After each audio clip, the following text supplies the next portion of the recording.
আজকে আমি চিড়ে দিয়ে চিলা করে দেখাবো, চিড়ের চিলা কিভাবে করে।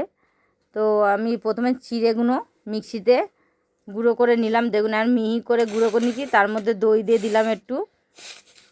এটা দই দিয়ে দেবেন, দইটা দিলে ভালো টেস্ট হবে, খেতেও ভালো লাগবে। তাই একটু জল দিয়ে দিলাম, দিয়ে এটাকে পেস্ট করে নেবো আবার একবার মিক্সিতে।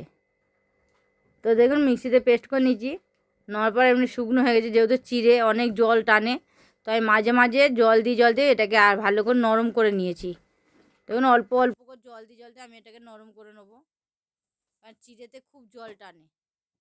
সেজন্য মাঝে মাঝে জল দিয়ে দিচ্ছি। যে বাটিতে দই নিয়েছিলাম সে দইয়ের বাটিটা ধুয়ে আবার জল দিয়ে দিলাম আরও বেশি করে। আর এই চিড়েটা খেতে দারুণ হয়েছিল, খুব সুন্দর হয়েছিল। সকাল বিকেলে টিফিনে দারুণ লাগবে, পেটটাও খুব ভরে যাবে। এটাই খেলে দুটোতে পেট ভরে যাবে, এত সুন্দর হয়েছিল খেতে। আর মনে হবে এটাই বানিয়ে খাই। আর এটা খেলে শরীরের পক্ষে খুব উপকার, খাওয়াটাও খুব ভালো, বাচ্চাদেরও এটা ভালো লাগবে। তো আমি প্রথমে লঙ্কা কুচি দিলাম, পেঁয়াজ কুচি দিয়ে দিলাম, নুন দিয়ে দিলাম, স্বাদ মতন নুন দিয়ে দিচ্ছি, কেন জলটা বেশি টানবে বলে একটু নুনটা বেশি করে দিলে। তারপরে এতে দিয়ে দিলাম গোটা জিরে সাদা, দিয়ে ভালো করে এটাকে ইয়ে করে নিচ্ছি, মাখিয়ে নিচ্ছি ভালো করে। এমনি করে ঘেটে নেবো, একটু একটু করে জল দেবো মাঝে মাঝে, কেন এতে জল টানবে। যে 5 মিনিট এখানে রেখে দিলে আরও জল টেনে নেবে চিড়েতে। আমি জল দিয়ে এটাকে আগে এমনি করে গুলিয়ে নিচ্ছি ভালো করে।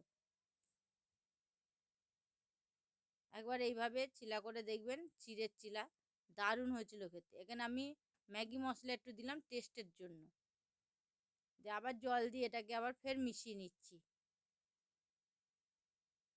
জলটা ঠিক আপনারা বুঝে বুঝেই দেবেন, কেন জল দেখলেই বুঝাবে। এটা আমি সামান্য বেসন দিলাম, নাহলে পুরোটা উঠবে না। আর চিড়ে একটু নরম নরম হয়, সেই জন্য সামান্য একটু বেসন দিলাম এর মধ্যে, দিয়ে ভালো করে ফাটিয়ে নিচ্ছি। তো চিড়েটা দিয়ে ভালো করে ফাটিয়ে রেখে দিয়েছি। এবার ফ্রাই প্যানের মধ্যে সামান্য তেল দিয়েছি, দিয়ে দেখুন একদম এইভাবে গোলাটা করবেন, বেশ পাতলা করতে হবে না। এবার গোলাটা করে চারিদিকে দিয়ে এটাকে একদম কম আঁচে ঢাকা দিয়ে রান্না করবেন। তো দেখুন একদিকে হয়ে গেছে, আমি উল্টে দিচ্ছি, দেখুন কি সহজে উঠে যাচ্ছে। ঠিক এইভাবে একটু কড়া করে ভাজবেন, কেন একটু কড়া করে না ভাজলে চিড়াটা হচ্ছে একটু নরম হয়ে যাবে।